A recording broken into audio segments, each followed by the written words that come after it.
பாடின்னு சொல்ல மாட்டேன்றான். போனோம்னு சொல்கிறது கூட தப்புன்னு சொல்லி நினைக்கிறவன் சூர்யா. நாள் காலையில் நேராக அங்கேயே போயிட்டான் சூர்யா. அவனை பார்க்கவே அவன் வர வேண்டாம், நான் போய் பார்க்குறேன்னு சொல்லிட்டு என்கிட்டையும் சொல்லலை. நேராக அங்கே போயாச்சு.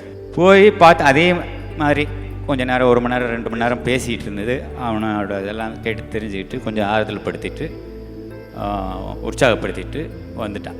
அடுத்த ஒரு 10 நாள் 15 நாள் அல்லது 1 மாதம் 2 மாதம் சரியாக ஞாபகம் இல்லை எனக்கு. அந்த பையன் தவறிட்டாப்புல இறந்துட்டார். வர்ற வழியில் கொஞ்சம் டிலே ஆகி வந்துகிட்டே இருக்கிறபோது இடையில எதுவும் சூர்யாட்டேருந்து ஃபோனே வரல. அடுத்த ஒரு வார்த்தை வருது, திரும்ப ஃபோன் வருது சூர்யாட்டேருந்து. ஆனால் வெங்கி வந்து பெசன் நகர் வந்துட்டார். வெங்கி வந்து பெசன் நகர் வந்துட்டார். பாடின்னு சொல்ல மாட்டேன்றான். பாடின்னு போனோம்னு சொல்கிறது கூட தப்புன்னு சொல்லி நினைக்கிறவன் சூர்யா.